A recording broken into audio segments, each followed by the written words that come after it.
오늘 우리가 함께 떠날 이야기는 단순한 무기 거래에 대한 기록이 아닙니다.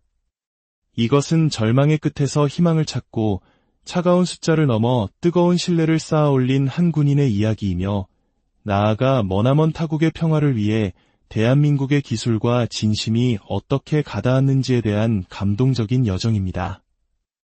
이 이야기가 여러분의 마음에 깊은 울림을 주리라 믿습니다. 시작하기에 앞서 구독과 좋아요를 통해 저희 채널에 힘을 실어주신다면 저희는 이처럼 가치 있는 이야기들을 더 널리 전할 수 있을 것입니다. 여러분의 작은 관심이 더 큰 평화의 씨앗을 틔우는 데 도움이 됩니다. 시청해주시는 모든 분들의 삶에 평안이 깃들기를 기원합니다.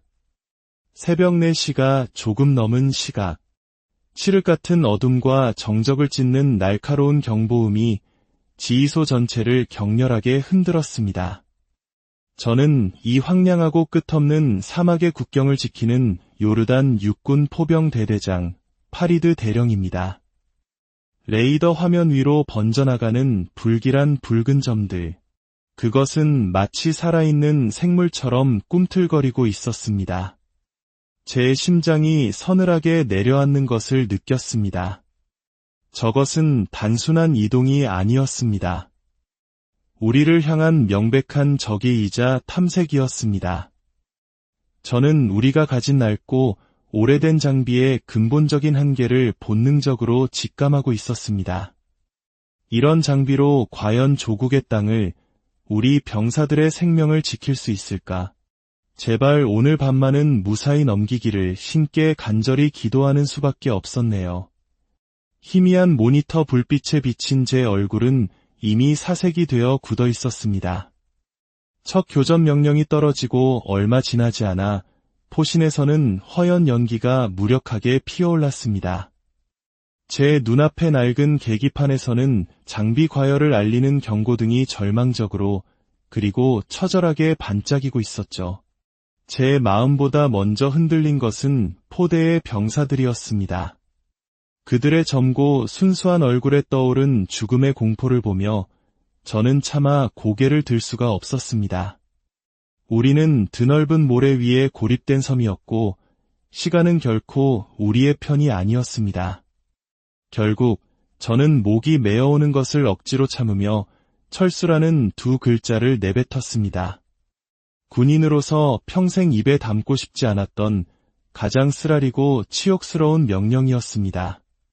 그 짧은 순간의 침묵이 제 어깨를 천근만근처럼 무겁게 짓눌렀습니다. 전술지도 위에 수없이 그려넣었던 완벽한 작전 계획들은 현실에 거친 사막 앞에서 한낱 종이 조각에 불과했습니다. 우리에게 부족했던 것은 시간이 아니라 적의 공격을 단 한 번이라도 제대로 막아낼 수 있는 최소한의 방어 능력이었습니다. 상황 일지를 쓰는 내내 제 손은 주체할 수 없는 분노와 자괴감으로 떨려왔습니다. 저는 꾹꾹 눌러 쓴 글씨로 이렇게 기록했습니다. 다음 위기가 닥쳤을 때 이 낡아 빠진 장비가 우리를 또다시 배신하게 만들어서는 결코 안 된다. 그 핏빛 기록을 마치자마자 왕궁으로부터 긴급 호출이 왔습니다. 그때부터 제 남은 군 생활과 인생을 건 길고 긴 검증의 여정이 시작되었습니다. 국왕 폐하를 아뢰는 엄숙한 자리에서 저는 한치의 거짓이나 과장도 없이 현장의 참담함을 그대로 보고했습니다. 폐하께서는 제 보고를 묵묵히 들으시고는 제게 단 2가지만을 명확히 명하셨습니다. 그대의 눈으로 직접 모든 것을 남김없이 확인하고 그대의 손으로 직접 쏴본 뒤에 오직 그대의 군인으로서의 판단을 믿으라. 폐하께서는 수많은 가격표와 강대국들의 제안서보다 먼저 병사들의 생존성이라는 절대적인 지표를 테이블 중앙에 올리셨습니다. 그 단호하고 위험 있는 목소리에서 저는 이 나라의 미래를 진심으로 걱정하는 위대한 지도자의 진정한 고뇌를 느낄 수 있었습니다. 제 심장은 다시 한번 뜨겁게 뛰기 시작했습니다. 회의실 벽면에는 9가지의 엄격하고 세분화된 비교 기준이 커다랗게 붙어 있었습니다. 정확도부터 지속 사격 능력, 기동성, 정비 시간, 심지어 총 소유 비용까지 미래의 전장을 결정할 모든 것이 포함되어 있었죠.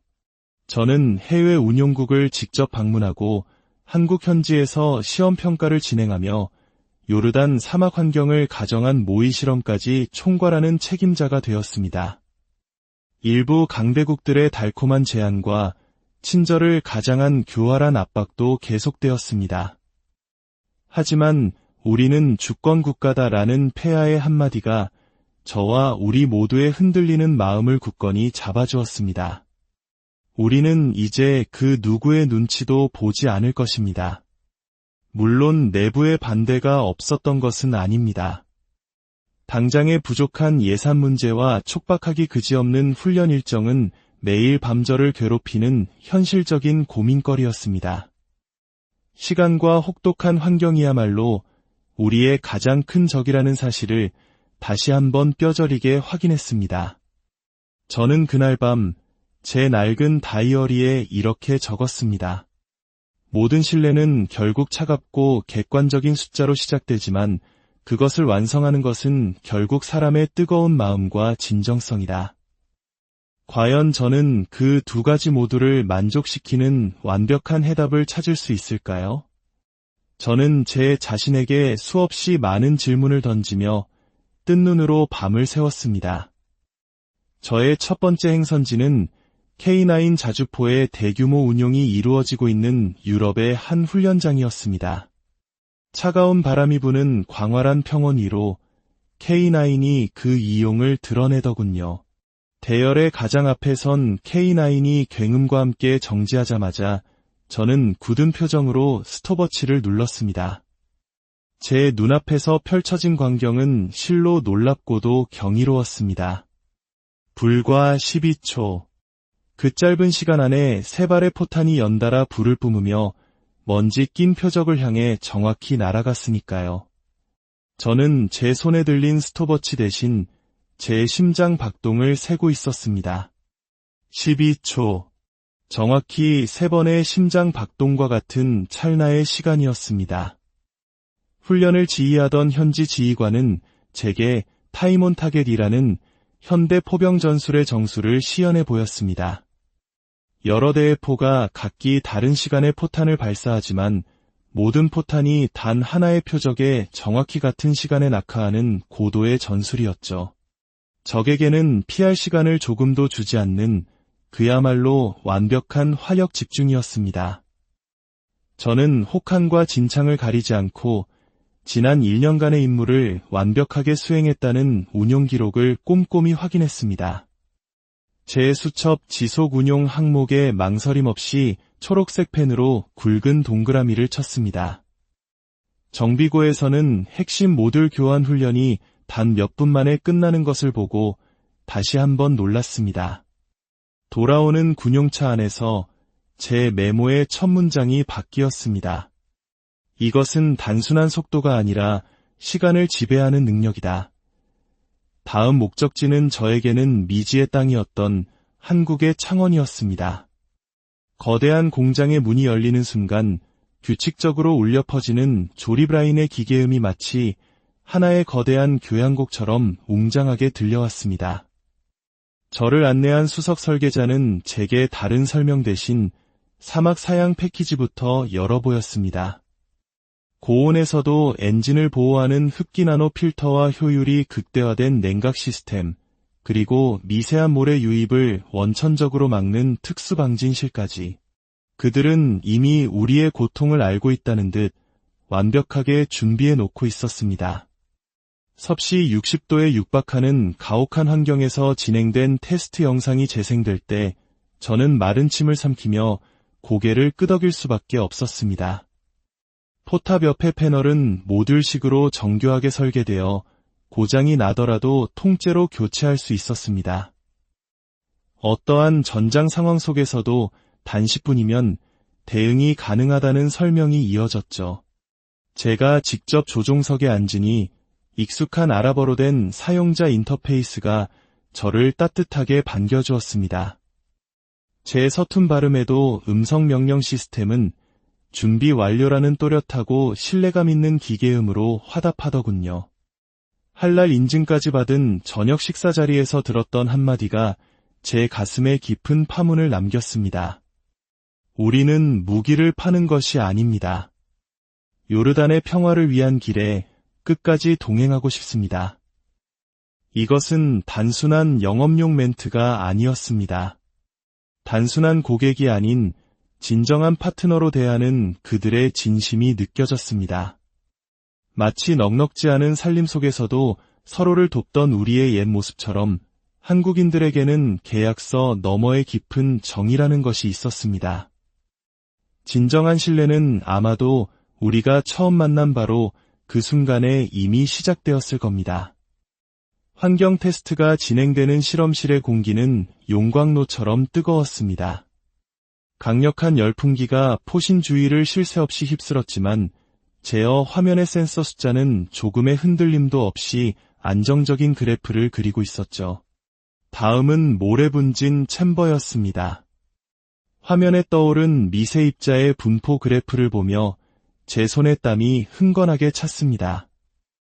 하지만 특수 필터의 공기 흐름량 곡선은 마지막까지 허용 범위를 단 한 번도 벗어나지 않았습니다. 한 젊은 엔지니어의 담담한 목소리가 제 귀에 똑똑히 들려왔습니다. 10분이면 모든 복구가 끝납니다. 정비 동선은 철저하게 사람, 즉 병사를 중심으로 설계되어 있었습니다.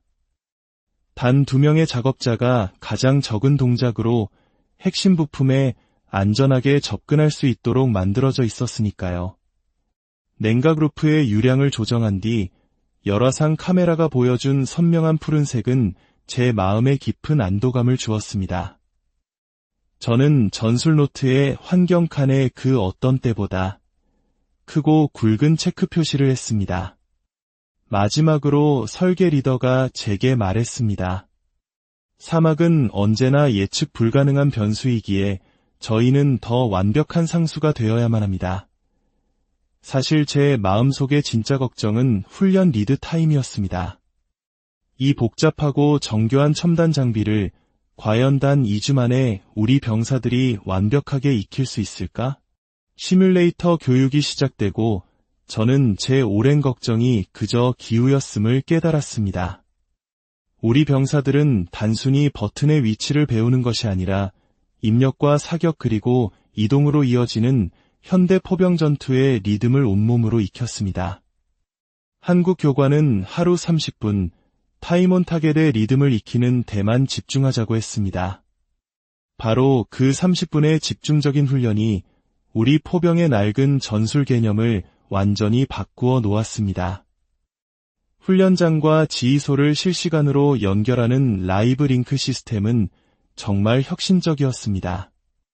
실측 응답 시간이 벽면의 대형 스크린에 뜨는 순간 우리 병사들의 눈이 승리에 대한 뜨거운 확신으로 반짝이는 것을 보았죠.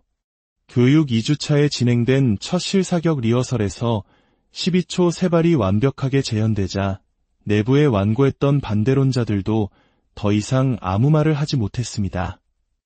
그날 밤 한 병사가 제게 작은 모래시계를 수줍게 건네주며 말했습니다. 대령님, 우리는 이제 시간을 지키는 군인이 되었습니다. 요르단으로 돌아왔지만 제 앞에는 또 다른 보이지 않는 전쟁이 기다리고 있었습니다. 국경의 위기는 시시각각 다가오고 있었고 예산회의는 격렬했습니다. 저는 장기적인 관점에서 총소유 비용이라는 선진적인 개념을 설명하며 초기 도입 대수를 줄이더라도 정비센터에 먼저 투자해야 한다고 설득했습니다. 언론에서는 12초 세 발이라는 성능이 과장된 것이 아니냐는 의심의 목소리도 나왔습니다. 저는 정면 돌파를 위해 대국민 공개 시연을 요청했습니다. 보이지 않는 압박이 제 숨통을 서서히 조여왔습니다. 폐하께서는 흔들리는 제게 짧은 메시지를 보내주셨습니다. 마음이 흔들려도 우리가 세운 기준만큼은 절대로 흔들지 말라. 그 말씀이 제게는 천군만마와도 같았습니다. 마침내 결단의 날이 밝았습니다. 대국민 브리핑 화면에 9가지 지표가 그려진 표가 나타났고 국왕폐하께서 직접 각 항목의 판단 근거를 모든 국민들에게 소상히 설명하셨습니다. 우리는 가격이 아니라 우리 아들들의 고귀한 생존성을 사는 것입니다. 폐하의 한 문장이 요르단 전체의 중심을 굳건히 고정시켰죠. 곧바로 이어진 공개 시연에서 K9은 정지 후 60초 이내 첫 발, 12초 세 발, 그리고 기동간 사격까지 모든 것을 완벽하게 눈앞에서 보여주었습니다. 독립적인 옵저버가 타임스탬프를 큰 소리로 읽었고 모든 언론의 카메라가 그 숫자를 경이롭게 따라갔습니다. 폐하의 최종 결론은 단호하고 명료했습니다. 요르단은 K9을 도입하며 동시에 정비센터를 유치하여 중동 지역의 새로운 안보 허브를 지향할 것이다. 저는 그 순간 경례 대신 제 손을 가슴에 조용히 얹었습니다.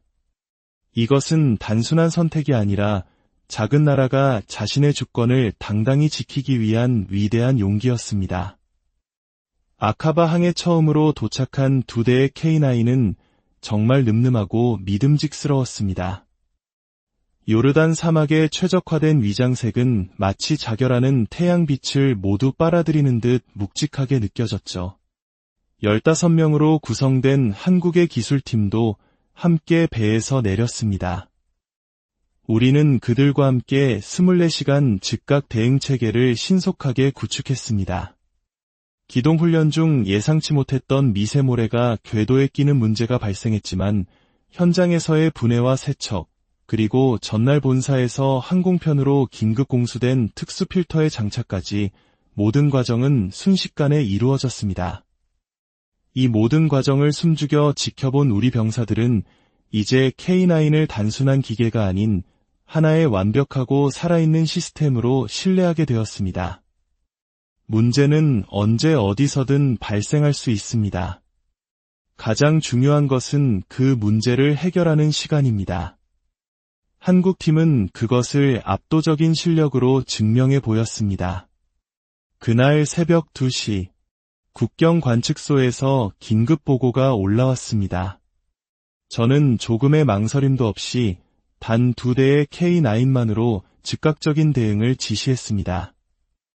레이더와 사격 통제 시스템이 완벽하게 연동되어 선제적인 역추적 타이머가 소리 없이 돌기 시작했습니다. 첫 번째 포탄은 적들의 공격 리듬을 정확히 끊어놓았고 이어진 2발의 포탄은 그들의 혼란과 공포를 극대화시켰습니다. K9은 유령처럼 신속하게 위치를 바꾸며 이동과 사격을 반복했습니다. 불과 30분, 70여 발의 정밀한 포격이 끝난 뒤 국경선은 다시 깊은 침묵과 평온에 잠겼습니다. 우리는 단 한 명의 피해도 없이 적의 무모한 도발을 완벽하게 제압한 것입니다. 관측소의 젊은 병사가 흥분된 목소리로 제게 무전을 보내왔습니다. 대령님, 오늘 밤은 정말 길고 끔찍할 줄 알았는데 너무나 짧았습니다. 저는 미소를 지으며 답했습니다. 우리는 병력의 숫자가 아니라 시간으로 이겼다. K9이 우리에게 선물한 것은 단순한 화력이 아니라 국민의 평화를 지킬 수 있는 절대적인 시간적 우위였습니다. 수도 암만 외곽에 정비와 교육을 위한 통합센터가 세워졌습니다. 한국과 요르단의 합동팀은 구체적인 로드맵을 발표했고 부품 현지 생산 라인이 가동되면서 총 소유 비용 곡선은 눈에 띄게 아래로 향했습니다. 해외 언론은 우리를 사막 방패의 허브라고 부르기 시작했습니다. 독립기념일 퍼레이드에서 2대의 K9이 햇빛을 가르며 이풍당당하게 행진하는 순간 저는 차마 박수를 치지 못했습니다. 저도 모르게 눈시울이 뜨거워져 시야가 흐려졌기 때문이죠. 제 옆에 서 있던 한 어린아이가 제 군복을 잡아당기며 맑은 목소리로 말했습니다. 저는 커서 저 멋진 K9을 지키는 훌륭한 군인이 될 거예요. 저는 주머니 속에 고이 간직했던 모래시계를 꺼내 그 아이의 작은 손에 쥐어주었습니다. 우리는 시간을 지키는 군인이란다. 왕궁에 제출할 최종 보고서의 마지막 줄을 쓰며 저는 처음 느꼈던 절망적인 두려움을 떠올렸습니다. 하지만 지금 그 자리에는 그 어떤 시련에도 흔들리지 않는 굳은 확신이 자리 잡고 있었습니다. 사막의 뜨거운 바람이 텐트 끝을 부드럽게 스쳐 지나갔고 저는 조용히 중얼거렸습니다. 이 사막을 지킬 최고의 수단은 결국 신뢰였다고. 그리고 그 신뢰를 기술로 증명한 나라가 바로 대한민국이었다고.